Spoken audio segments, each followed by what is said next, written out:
Class 12 UP board के मेरे प्यारे विद्यार्थियों, स्वागत है आप सभी का हमारे चैनल प्रमोद साइंस क्लासेस में।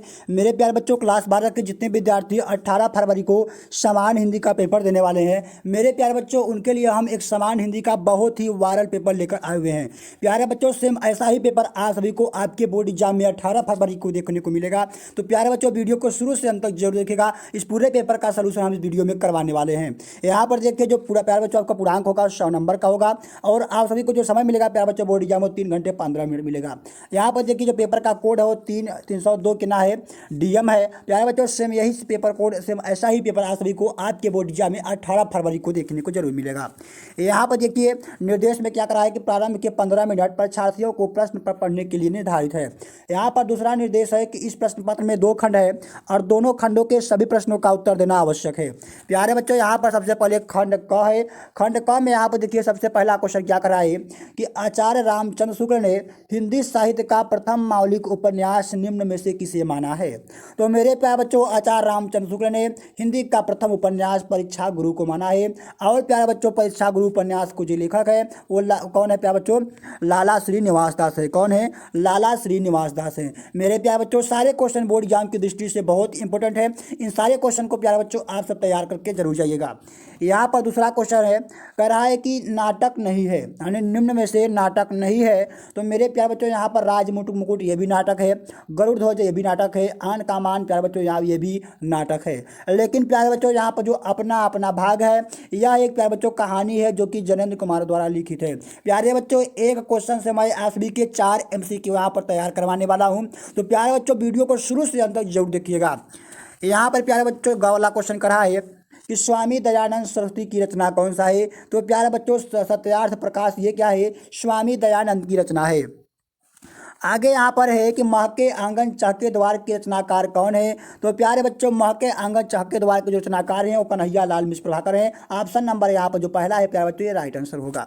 इसी तरीके से देखिए, यहाँ पर अंगा वाला क्वेश्चन करा है कि निम्न में से प्रोफेसर जी सुंदर रेड्डी द्वारा लिखित निबंध कौन सा है। तो प्यारे बच्चों, यहाँ पर भाषा और आधुनिकता जो है यह प्रोफेसर जी सुंदर रेड्डी की रचना है। इसी तरीके से यहाँ पर दूसरा का वाला क्वेश्चन करा है कि भारतेंदु युग से संबंधित नहीं है। तो मेरे प्यारे बच्चों, यहाँ पर जो महावीर प्रसाद द्विवेदी हैं, यह प्यारे बच्चों द्विवेदी युग के लेखक है, ये भारतेंदु युग से संबंधित नहीं है। बाकी प्यारे बच्चों, यहाँ पर देखिए, बालकृष्ण भट्ट, भारतेंदु हरिश्चंद्र और पंडित प्रताप नारायण मिश्र, ये 3 लेखक प्यारे बच्चों भारतेंदु युग से हैं। और यहाँ पर जो महावीर प्रसाद द्विवेदी हैं भारतेंदु युग के नहीं है, ये है द्विवेदी युग के। तो इसका ऑप्शन नंबर चौथा क्या होगा, इसका राइट आंसर होगा। इसी तरीके से अगला क्वेश्चन यहाँ पर है कि राम की शक्ति पूजा के रचनाकार कौन है। तो मेरे प्यारे बच्चों, राम की शक्ति की पूजा के रचनाकार है वो सूर्यकांत त्रिपाठी निराला है। ऑप्शन नंबर तीसरा यहाँ पर क्या होगा, राइट आंसर होगा। इसी तरीके से ख वाला क्वेश्चन ग वाला कराइए कि धर्म के प्रति अनास्था तथा शोषक वर्ग के प्रति घृणा किस बाद की प्रमुख विशेषता है। तो प्यारे बच्चों, ये जो है ये प्रगतिवाद की क्या है प्यारे बच्चों, मुख्य विशेषता है। तो ऑप्शन नंबर यहाँ पर पहला क्या होगा, राइट आंसर होगा। इसी तरीके से घ वाला क्वेश्चन कराए कि चिदम्बरा के रचनाकार कौन है। तो मेरे प्यारे बच्चों, चिदम्बरा के जो रचनाकार हैं वो सुमित्रानंदन पंत है। देखिए, चिदम्बरा पर एक बहुत ही फेमस क्वेश्चन पूछा जाता है, कहा जाता है कि सुमित्रानंदन पंत को ज्ञानपीठ पुरस्कार किस रचना पर मिला। तो प्यारे बच्चों, उस पर किस रचना पर, चिदम्बरा पर ही मिला था। तो इसे ध्यान रखिएगा। इसी तरीके से यहाँ पर अगला क्वेश्चन अंगा वाला करा है कि अभिनव मनुष्य काव्यांश के रचनाकार कौन है। तो प्यारे बच्चों, यहाँ पर रामधारी सिंह दिनकर जो है वो अभिनव मनुष्य काव्यांश के रचनाकार हैं। तो ऑप्शन नंबर यहाँ पर दूसरा क्या हो जाएगा, राइट आंसर होगा। अब आते हैं यहाँ पर तीसरे क्वेश्चन की ओर। कराए कि दिए गए पद्यांश पर आधारित प्रश्नों के उत्तर दीजिए। मेरे प्यारे बच्चों, यहाँ पर देखिए, गद्यांश आप सभी के पास दिया गया है। आपके बोर्ड एग्जाम में जो भी गद्यांश आप सभी को मिले, सबसे पहले आप सभी को उसे पढ़ना है, क्योंकि प्यारे बच्चों, पढ़ने से यह पता चल जाता है कि जो गद्यांश है किस पाठ से लिया गया है। ठीक है, जैसे यहाँ पर लिखा हुआ है कि निंदा का उद्गम ही हिंसा और कमजोरी से होता है। मनुष्य अपनी हिंसा से दबता है और वह दूसरों की निंदा करके ऐसा अनुभव करता है कि वे सब निष्कृष्ट हैं और उनसे अच्छा है। उसके आम को इतनी होती है, बड़ी लकीर को मिटाकर छोटी लकीर बनती है। ज्यों ज्यों कर्म क्षीण होता जाता है त्यों तो निंदा प्रवृत्ति बढ़ती जाती है। कठिन कर्म इसका देश उनसे निंदा का को मारता है। मेरे प्यारे बच्चों, इस गद्यांश में एक चीज गौर करेंगे कि यहाँ पर देखिए कई बार निंदा आया, यहाँ पर देखिए निंदा, और प्यारे बच्चों यहाँ पर भी देखिए निंदा आया है, और यहाँ पर भी निंदा आया है, और यहाँ पर भी देखिए निंदा आया है। यानी इस गद्यांश में कई जगह पर निंदा आया है। इससे यह सिद्ध होता है प्यारे बच्चों, ये जो गद्यांश है निंदा रस से लिया गया है और निंदा रस के जो लेखक है प्यारे बच्चों वो हरिशंकर परसाई जी हैं। ठीक है, तो इस प्रकार से देखिए यहाँ पर पहला क्वेश्चन क्या करा है, कि उपर्युक्त गद्यांश के पाठ और लेखक का नाम लिखिए। तो यहाँ पर लिखेंगे उपर्युक्त गद्यांश के जो नाम है वो निंदा रस है और पाठ का जो लेखक है बच्चों कौन है, हरिशंकर परसाई जी हैं। इस तरीके से आप सभी के इस क्वेश्चन का आंसर देना होगा। इसी प्रकार से देखिए यहाँ पर दूसरा क्वेश्चन करा है कि रेखांकित अंश की व्याख्या कीजिए। तो यहाँ पर देखिए आपके गद्यांश में कुछ रेखांकित अंश किया गया है। यहाँ देखिए बड़ी लकीर से लेकर प्रवृत्ति बढ़ती है यहाँ तक क्या है, यहाँ पर अंडरलाइन किया गया है। तो इसे क्या कहेंगे प्यारे बच्चों, हम सब रेखांकित अंश कहेंगे। तो देखिए इसको अपने शब्दों में इसका आप सभी को व्याख्या करना होगा। आप यहाँ पर लिखेंगे रेखांकित अंश की व्याख्या, ठीक है। उत्तर हेडर डालेंगे और इसमें लिखेंगे कि बड़ी लकीर को मिटाकर छोटी लकीर बनती है, ऐसा कार्य कर्महीन व्यक्ति ही करता है।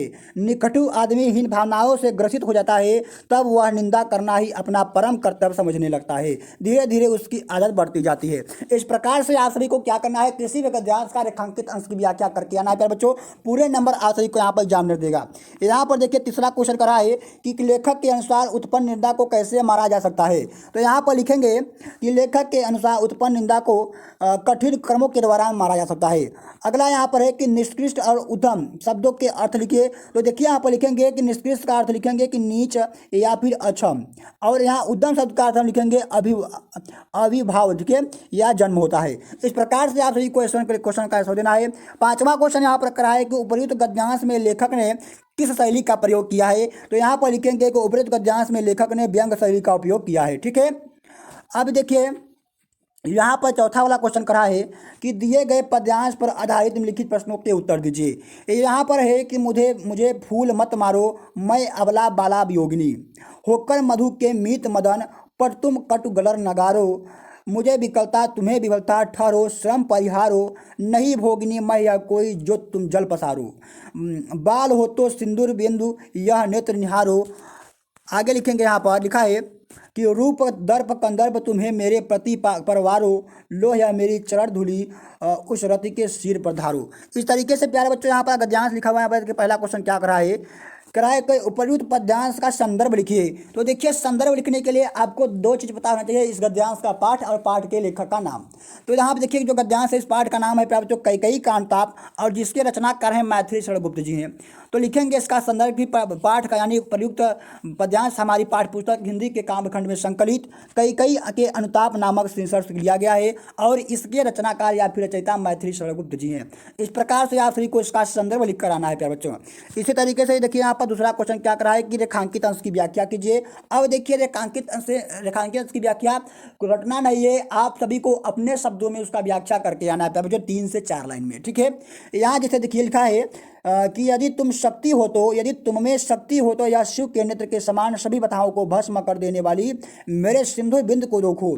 फिर उर्मिला कहती है कि कामदेव यदि तुम्हें अपने रूप सौंदर्य का घमंड हो तो तुम अपने रूप सौंदर्य को मेरे प्रति के न्यौछावर कर दो, क्योंकि तुम उनके चरणों के धूल के समान हो। यदि तुम्हें अपनी पत्नी के रूप का सौंदर्य पर घमंड हो तो लो मेरे चरणों की धूल जैसे तुम अपने पत्नी के सिर पर लगा देना। उर्मिला कहती है कि तुम मुझे विचलित करने में कभी सफल नहीं हो सकते हो। इस प्रकार से आप सभी को रेखांकित अंश की व्याख्या करना होगा। अब देखिए तीसरा क्वेश्चन क्या करा है कि प्रस्तुत पद्यांश में उर्मिला ने अपने सिंदूर बिंद को किसके समान बताया है। तो लिखेंगे कि प्रस्तुत पद्यांश में उर्मिला ने अपने सिंदूर बिंद को शिव के नेत्र के समान बताया है। आगे देखिए यहाँ पर चौथा क्वेश्चन लिखेंगे, करा है कि होकर मधु के मीत मदन में प्रयुक्त पंक्ति में कौन सा अलंकार है। प्यारे बच्चों यहाँ पर देखिए लिखा है कि मध मीत मदन। तो यहाँ पर देखिए यम यानी म वर्ड की क्या हुई है, 3 बार आवृत्ति हुई है, जिससे यहाँ पर क्या है प्यारे बच्चों अनुप्रास अलंकार है, ठीक है। इसी प्रकार से देखिए यहाँ पर अगला क्वेश्चन है, करा है कि मैं अबला बाला वियोगिनी कुछ दया विचारो। इस पंक्ति में कौन सा रस है। तो प्यारे बच्चों देखिए इसमें क्या है, वियोग श्रृंगार रस है, ठीक है, जिसे विप्रलंग श्रृंगार कहते हैं। अब देखिए यहाँ पर पांचवा क्वेश्चन करा है कि निम्नलिखित में से किसी एक लेखक का साहित्यिक परिचय देते हुए उनकी प्रमुख कृतियों का उल्लेख कीजिए। तो जैसे यहाँ कन्हैया लाल मिश्र प्रभाकर हैं, हरिशंकर परसाई जी हैं, डॉक्टर APJ अब्दुल कलाम जी हैं। तो देखिए मैं यहाँ पर आप सभी को हरिशंकर परसाई जी का साहित्यिक परिचय बताने वाला हूँ। बाकी 2 का प्यारे बच्चों जो कवि हैं लेखक हैं उनका आप सभी को अपने से तैयार कर लेना है किताब से। अब देखिए यहाँ पर लिखेंगे कि हरिशंकर परसाई का जन्म मध्य प्रदेश के होशंगाबाद जिला 5 अंतर्गत जामनी नामक स्थान पर हुआ था सन 1922 ईस्वी में। आरंभ से लेकर स्नातक तक इनकी शिक्षा मध्य प्रदेश में हुई, ठीक है। आगे देखिए यहाँ पर क्या लिखा हुआ है कि नागपुर विश्वविद्यालय से इन्होंने हिंदी में EMA की परीक्षा उत्तीर्ण की। परसाई जी ने कुछ वर्षों तक अध्यापन का कार्य किया। अध्यापन कार्य के साथ इन्होंने साहित्य सृजन आरंभ किया। साहित्य सृजन के में बाधक जानकर नौकरी से तिलांजी देकर ये स्वतंत्रतापूर्वक साहित्य सृजन में कार्य में जुट गए। जबलपुर के वसुधा नामक साहित्यिक पत्रिका का संपादन किया। देखिए वसुधा नामक पत्रिका के जो लेखक कभी पूछा था तो ये इन्होंने किया था, हरिशंकर परसाई जी ने किया था। आगे लिखेंगे संपादन किया और प्रकाशन आरंभ किया, परंतु आर्थिक घाटे के कारण उन्हें पत्र का प्रकाशन बंद कर देना पड़ा। इनकी रचनाएं शताब्दिक हिंदुस्तान, धर्मयुग आदि पत्रिकाओं में नियमित रूप से प्रकाशित होती रहती थी। परसाई जी ने व्यंग प्रधान ललित निबंधों की रचना की। ये सशक्त रचनाकार 1995 ईस्वी में हमसे विदा हो गया, यानी परमात्मा में विलीन हो गए। अब इनका देखिए प्रमुख रचनाएं हेड जानेंगे, उसमें लिखेंगे जैसे कहानी संग्रह हो गई, हंसते हैं रोते हैं जैसे उनके दिन फिरे, उपन्यास हो गया, रानी नागफनी की कहानी हो गया, और तट की खोज हो गया। यहाँ पर देखिए निबंध है जो कि भूत के पांव पीछे, बेईमान की प्रत, तब की बात तब और थी, पगडंडियों का जमाना, सदाचार की ताबीज, शिकायत मुझे मत करो, और अंत में। ये सारे प्यार बच्चों प्रमुख रचनाएं हैं हरिशंकर परसाई जी की। अब देखिए थोड़ा सा आप सभी को इनका साहित्यिक परिचय लिखना होगा।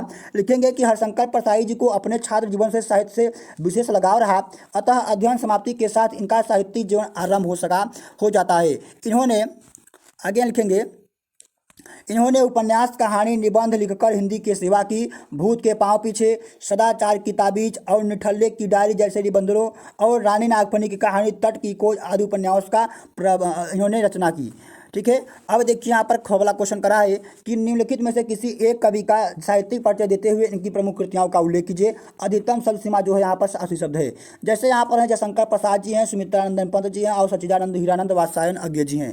तो क्या करेंगे, मैं आपको इस वीडियो में बता रहा हूँ सुमित्रानंदन पंत जी का, बाकी आप अज्ञे का और जयशंकर प्रसाद जी का तैयार कर लीजिएगा। जैसे यहाँ पर लिखेंगे कि प्रकृति के सुकुमार भावनाओं के कवि सुमित्रानंदन पंत का जन्म उत्तराखंड के अल्मोड़ा जिला के अंतर्गत कौसानी नामक ग्राम में 1900 ईस्वी में हुआ था। जन्म के कुछ घंटों बाद ही इनकी मां का निधन हो गया। इनके पिता का नाम गंगादत्त पंत था। प्रारंभिक शिक्षा पूर्ण कर 1919 में प्रयाग के मेयोर सेंट्रल कॉलेज में अध्ययन के लिए प्रवेश किया, किंतु गांधी जी के असहयोग आंदोलन से प्रभावित होकर विद्यालय छोड़ दिए। आगे यहाँ पर लिखेंगे कि पंत जी ने इलाहाबाद से निकलने वाली प्रगतिशील विचारों पत्रिका का रूपाभ का कुशल संपादन किया। अनेक वर्षों तक आप आकाशवाणी के उच्च पद पर आसीन रहे। इधर आगे लिखेंगे, यहाँ पर लिखेंगे कि अवाहित रहकर पंत जी ने अपना संपूर्ण जीवन माँ भारती के चरणों में समर्पित कर दिया। कविता में अपनी रुचि बालकाल से ही थी। पंत को कला और बूढ़ा चांद पर साहित्य अकादमी पुरस्कार और लोकायतन पर सोवियत लैंड नेहरू पुरस्कार और चिदम्बरा पर इनको ज्ञानपीठ पुरस्कार प्राप्त हुआ। भारत सरकार ने इन्हें पद्म भूषण की उपाधि से अलंकृत किया। माँ भारत की यह सपूत 1977 ईस्वी में सदैव हमेशा हम लोगों को छोड़कर चला गया। और यहाँ लिखेंगे कि पंत जी की प्रमुख रचनाएं जैसे लोकायतन हो गई, बीड़ा हो गई, पल्लव हो गई, गुंजन हो गई, स्वर्ण धूलि हो गई, स्वर्ण किला हो गई, युगपथ उत्तरा, अंतिमा युगांत, युवाणी ग्रामया, ये सब क्या है प्यारे बच्चों, सुमित्रानंदन पंत की प्रमुख रचनाएं हैं। ठीक है। यहाँ पर देखिए 6वां क्वेश्चन करा है। यहाँ पर कहा है कि बहादुर अथवा लाठी कहानी के उद्देश्य अपने शब्दों में लिखिए, या फिर प्यारे बच्चों यहाँ पर अथवा में कह रहा है कि ध्रुवयात्रा कहानी की कथा वस्तु संक्षेप अपने शब्दों में लिखिए। तो प्यारे बच्चों देखिए बहादुर कहानी, लाठी कहानी, पंचलाइट कहानी और ध्रुवयात्रा कहानी, इन 4 कहानियों को मैंने कुछ दिन पहले ही बता रखा है। आप जाइए उन वीडियो को देखकर प्यारे बच्चों आप 4 कहानियों को एक ही वीडियो में तैयार कर सकते हैं। इस वीडियो में आप सभी को यहाँ पर लाठी कहानी का उद्देश्य बताने वाला हूँ। तो देखिए लिखेंगे लाठी कहानी का उद्देश्य हेड जानेंगे, उसमें लिखेंगे कि पति के बिना मध्यवर्गीय समाज में अकेली रहने वाली जीवन के त्रासद को दिखावा कहानी का उद्देश्य रहा। यह भी संदेश लेखिका ने दिया है कि आज महिला ही महिला के शोषण में लगी हैं, अतः उन्हें अपने दृष्टिकोण में परिवर्तन करते हुए उनके साथ सहयोग करते हुए अपनी उन्नति के आगे लिखेंगे कि मार्ग में प्रस्तुत करना चाहिए। एक उद्देश्य लेखिका का यह भी है कि यदि क्षय रोग जैसे असाध्य रोग में परिजनों का असहयोग सहानुभूति रोगी को मिले तो व्यक्ति को मृत्यु से बचाया भी जा सकता है। एक दिन लंबी चौड़ी देह वाली नेपाली भाभी अचानक दम तोड़ देती है, किंतु रुई के फाये जैसी बानों का क्षय रोग बाल का बाका न रह सका। इस तरीके से प्यारे बच्चों आप सभी को 80 शब्दों में यानी जो लाठी कहानी है उसका उद्देश्य लिख कर आना होगा। 7वां क्वेश्चन यहाँ पर कह रहा है कि स्वपठित खंडकाव्य के आधार पर किसी एक खंड के एक प्रश्न का उत्तर दीजिए, अधिकतम शब्द सीमा 80 शब्द। तो मेरे प्यारे बच्चों जो खंडकाव्य है वो अलग अलग जिले में, यूपी के जो अलग अलग जिले हैं उसमें अलग अलग देखिए खंडकाव्य चलता है। तो आपके जिले में जो भी खंडकाव्य चलता होगा आप लोग उसे तैयार करके जाइएगा और उसी का आंसर आप सभी को आपके बोर्ड एग्जाम में देना होगा। ठीक है, अब देखिए यहाँ पर क्या है, यहाँ पर है आप सभी का खंड ख। ठीक है, क्या है यहाँ पर खंड ख है और इसमें 8वां क्वेश्चन करा है कि दिए गए संस्कृत गद्यांशों में से किसी एक का सशब्द हिंदी में अनुवाद कीजिए। जैसे यहाँ पर है कि संस्कृत साहित्य आदि कवि वाल्मीकि, महर्षि व्यास, कवि कुलगुरु कालिदास, अन्य च भाषा भारवी भवबुद्धियो महाकाव्य स्वीकीय ग्रंथे अद्याप पाठकानां हृदय विराजन्ते इयं भाषा अस्मा मातरं सामान्या वंदनीया च यतो भारतः स्वातंत्र्य गौरव अखंडत्वं संस्कृत व्यापकत्वं। यहाँ पर लिखेंगे संस्कृत ने सुरक्षित सकंते। जैसे प्यारे बच्चों यहाँ पर है, अब देखिए आप सभी को क्या करना है, इसका संदर्भ लिखना है और इसका हिंदी में अनुवाद करना है। तो देखिए संदर्भ लिखने के लिए सबसे पहले प्यारे बच्चों आप सभी को इस जो गद्यांश यहाँ पर दिया गया है इसका आप सभी को प्यारे बच्चों इसका पाठ का नाम पता होना चाहिए। तो आप सभी को बता दूँ जो गद्यांश है संस्कृत भाषा या महत्वम से लिया गया है। तो इसका आप लोग यहाँ पर संदर्भ लिखेंगे कि प्रस्तुत संस्कृत गद्यांश हमारी पाठ्य पुस्तक हिंदी के संस्कृत खंड में संकलित संस्कृत भाषा या महत्वम पाठ से लिया गया है। इस तरीके से आप सभी को इसका संदर्भ लिखना होगा। आप अब लिखेंगे हिंदी में अनुवाद। जैसे मैं आप सभी को समझाता हूँ, यहाँ पर लिखेंगे कि संस्कृत साहित्य के आदि कवि वाल्मीकि, महर्षि व्यास, कवि कुलगुरु कालिदास, अन्य महान कवि अपने ग्रंथों के द्वारा आज भी पाठकों के हृदय में विराजमान है। यह माने यह भाषा माने भाषा, अस्वा माने हमारी, मातृ माने मातृ माने माता के समान, सम्माननीय माने सम्माननीय, वंदनीय माने वंदनीय, च माने और, यतो माने जिस प्रकार भारत माता माने भारत माता के, स्वतंत्र माने स्वतंत्रता के, गौरव माने गौरव का, यानी यह भाषा हमारे माता के समान सम्माननीय और वंदनीय है जिस प्रकार भारत माता का स्वतंत्रता का गौरव है। अखंडत्वम संस्कृत के ही सुरक्षित हो सकता है। ठीक है, अब देखिए यहाँ पर क्या है, इस तरीके से आप सभी को प्यारे बच्चों इसका स्क्रीनशॉट लीजिए, अपने शब्दों में प्यारे बच्चों इसका आप सभी को हिंदी में अनुवाद करके आना है। अब देखिए यहाँ पर क्या है, ख वाला क्वेश्चन कराए कि दिए गए श्लोकों में से किसी एक का सशब्द हिंदी में अनुवाद कीजिए। जैसे है कि जयंती महाभागा जनसेवा प्राय जरा मेंतुम नास्ति येता कृतने केचित। ठीक है, तो यहाँ इस तरीके से आप सभी के पास श्लोक दिया गया है।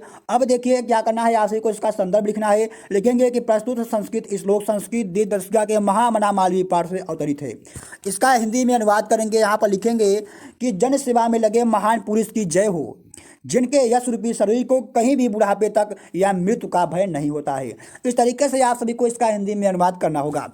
यहाँ पर देखिए 9वां क्वेश्चन करा है कि निम्नलिखित मुहावरों और लोकोक्तियों में से किसी एक का अर्थ लिखकर वाक्य में प्रयोग कीजिए। जैसे है कि टेढ़ी खीर होना, बालू से तेल निकालना, घी का लड्डू ढेला भला और सम्राट में नहीं दोष गोसाई। ये देखिए मुहावरा और लोकोक्तियाँ हैं, इसका आप सभी को अर्थ लिखना होगा और इसका एक वाक्य में प्रयोग करना होगा। तो कैसे करेंगे, यहाँ पर देखिए सबसे पहले लिखेंगे, जैसे यहाँ पर टेढ़ी खीर होना, तो आप सभी को इसका अर्थ लिखेंगे कि कठिन परिस्थिति यानी मुश्किल काम होना। इसका वाक्य में प्रयोग करेंगे कि परीक्षा के सवाल बहुत ही टेढ़ी की खीर होते हैं, इसलिए सभी छात्र परेशान हो जाते हैं। इस तरीके से वाक्य में प्रयोग करेंगे। अब देखिए यहाँ पर 10वां क्वेश्चन जो है प्यारे बच्चों का है अपठित गद्यांश पर आधारित प्रश्नों के उत्तर दीजिए। तो प्यारे बच्चों आप सभी के बोर्ड एग्जाम में एक अपठित गद्यांश आएगा। जिस तरीके से आप सभी के सिलेबस में प्यारे बच्चों यहाँ पर जो गद्यांश है सेम उसी प्रकार आप सभी को आपके बोर्ड एग्जाम में 5 नंबर का अपठित गद्यांश दिया जाएगा। प्यारे बच्चों इसमें 3 क्वेश्चन होंगे और 2 क्वेश्चन प्यारे बच्चों 2-2 नंबर का, एक क्वेश्चन 1 नंबर का होता है, यानी पूरे 5 नंबर का आप सभी को अपठित गद्यांश दिया जाएगा। ठीक है, तो बहुत ही सरल होता है और जिसका उसका आंसर उसी गद्यांश में भी आसानी तरीके से मिल जाता है। ठीक है, अब देखिए यहाँ पर क्या है प्यारे बच्चों 12वां क्वेश्चन करा है कि निम्नलिखित शब्द युग्मों का सही अर्थ करके चयन कीजिए। जैसे यहाँ पर है अघ और यहाँ पर अघ है और यहाँ पर अघ है, तो प्यारे बच्चों अघ का मतलब होता है अचल और अघ का मतलब होता है पाप। तो ऑप्शन नंबर बी यहाँ पर क्या होगा, राइट आंसर होगा। इसी तरीके से यहाँ पर देखिए अगला क्वेश्चन करा है कि पयोध और पयोध में क्या अंतर है, यानी इसका अर्थ क्या है। तो लिखेंगे देखिए पयोध का मतलब होता है बादल और पयोध का मतलब होता है समुद्र। तो ऑप्शन नंबर बी यहाँ पर क्या है, ये भी राइट आंसर होगा। ख वाला क्वेश्चन करा है कि निम्नलिखित शब्दों में से किसी एक शब्द के 2 अर्थ लिखिए। जैसे यहाँ पर देखिए हमारे पास शब्द दिए गए हैं कर्ण है, सारंग है और श्रुति है।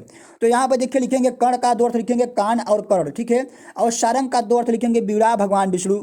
इसी प्रकार से देखिए यहाँ पे जैसे श्रुति है तो श्रुति का अर्थ लिखेंगे वेद और ध्वनि। इस प्रकार से आप सभी को इसका आंसर देना होगा। अब यहाँ पर देखिए ग वाला क्वेश्चन करा है कि निम्नलिखित वाक्यांशों के लिए एक शब्द का चयन करके लिखिए। जैसे है कि किसी बात का गुण रस जाने वाला को क्या कहते हैं, तो उसे मर्मज्ञ कहते हैं। तो ऑप्शन नंबर बी यहाँ पर क्या होगा, राइट आंसर होगा। इसी तरीके से यहाँ पर देखिए कहा है कि जिसे समझना कठिन हो उसे दुर्बोध कहते हैं। क्या कहते हैं, दुर्बोध कहते हैं। तो ऑप्शन नंबर 2 यहाँ पर क्या होगा, राइट आंसर होगा। इसी तरीके से घ वाला क्वेश्चन करा है कि निम्नलिखित में से किन्हीं 2 वाक्यों को शुद्ध करके लिखिए। तो प्यारे बच्चों यहाँ पर देखिए 4 शब्द दिए गए हैं, वाक्य दिए गए हैं, और चारों में से किन्हीं 2 को क्या करना है, अपने शब्दों में से शुद्ध करके लिख देना होगा, जिससे आप सभी को पूरे 2 नंबर यहाँ पर मिलते हैं। अब देखिए यहाँ पर 12वां क्वेश्चन है प्यारे बच्चों रस छंद अलंकार से संबंधित। तो रस छंद अलंकार पर मैंने एक वीडियो डिटेल में बना रखा है प्यारे बच्चों, जाइए वहाँ से आप सब रस छंद अलंकार को तैयार कर लीजिए। प्यारे बच्चों यह एक जो रस छंद अलंकार होते हैं, जो निबंध होते हैं और जो जीवन परिचय होते हैं प्यारे बच्चों, ये फिक्स टॉपिक होते हैं, तो इनको आप तैयार करके ही जाइएगा। अब देखिए यहाँ पर प्यारे बच्चों आप सभी का 13 वाला क्वेश्चन करा है कि परीक्षा के समय बिजली कटौती न होने के लिए अपने जिला अधिकारी को एक प्रार्थना पत्र लिखिए। या फिर प्यारे बच्चों यहाँ पर अथवा में लिखा गया है कि भारतीय स्टेट बैंक के शाखा प्रबंधक को उच्च शिक्षा ग्रहण करने हेतु ऋण प्राप्त करने के लिए आवेदन पत्र लिखिए। तो सबसे पहले देखिए आप सभी को क्या करना है, आवेदन पत्र लिखने के लिए जैसे मैं आप सभी को भारतीय स्टेट बैंक के लिए बता रहा हूँ, तो लिखेंगे सेवा में भारतीय स्टेट बैंक शाखा प्रबंधक वाराणसी, इस तरीके से लिखेंगे विषय आपका है कि शिक्षा के लिए ऋण आवेदन लिख रहे हैं। तो आप इसमें लिखेंगे महोदय सेवा में सविनय निवेदन है कि बस यानी आपके जो बैंक का नाम है वह लिखना है। मैं आपके बैंक का एक ग्राहक हूँ, मैं आपसे विनम्र निवेदन करता हूँ कि मुझे उच्च शिक्षा प्राप्त करने के लिए ऋण का प्रदान किया जाए। आगे लिखेंगे कि मैं इस स्कूल से, मतलब कोई भी स्कूल जो है बता देना है कि मैं डिग्री प्राप्त कर चुका हूँ और मैं स्नातक से PhD करना चाहता हूँ। इस पाठ्यक्रम में दाखिला लेने के लिए मुझे कुछ फीस की आवश्यकता है। मैंने महाविश्वविद्यालय में प्रवेश के लिए आवेदन किया है और मुझे प्रवेश में मिल गया है। मेरे साथ संलग्न दस्तावेजों को प्रमाण और फीस संतरण का विवरण दिया गया है। आगे लिखेंगे कि मैं आपके बैंक से 80,000 रुपये का शिक्षा ऋण लेना चाहता हूँ। मैं इस ऋण को इतने मतलब 4 महीने के यानी लिखेंगे कुछ 2 से 3 साल लिखेंगे कि 2 से 3 वर्षों में बराबर किस्तों के चुकाने के लिए तैयार हूं। मैं आपके बैंक की शर्तों और नियमों को स्वीकार करता हूं। आपकी शीघ्र कार्रवाई के लिए मैं आभारी रहूंगा। यहाँ पर आप धन्यवाद लिखेंगे, यहाँ पर आप दिनांक डाल देंगे, इसके बाद भावदी में लिख देंगे यहाँ पर नाम और यहाँ पर नगर वाराणसी लिख देंगे। इस तरीके से प्यारे बच्चों आप सभी को यहाँ पर पत्र को लिखना है। चौथा क्वेश्चन है यहाँ पर करा है कि निम्नलिखित में से अपनी भाषा शैली में एक निबंध लिखिए। तो प्यारे बच्चों यहाँ पर देखिए मैं आप सभी के लिए यहाँ पर 4 निबंध लेकर आया हूँ और चारों निबंधों को आप सभी को यहाँ पर तैयार करके जाना है। तो प्यारे बच्चों इस तरीके से आप सभी को पूरे पेपर का जो PDF है मैं आपको अपने टेलीग्राम चैनल पर दे दूंगा, जाकर वहाँ से आप इस पेपर का PDF डाउनलोड कर लीजिए और प्यारे बच्चों पूरे पेपर को हल करके जग जाइएगा। प्यारे बच्चों यदि आप सभी को ये वीडियो अच्छी लगी तो वीडियो को लाइक एंड चैनल को सब्सक्राइब जरूर कीजिएगा। और आपके दोस्त जितने भी क्लास 12 में हैं जो 18 फरवरी को पेपर देने वाले हैं प्यारे बच्चों, उनके पास यह वीडियो जरूर शेयर कीजिएगा। तो प्यारे बच्चों मिलता हूँ अगली वीडियो में एक नए टॉपिक के साथ। जय हिंद।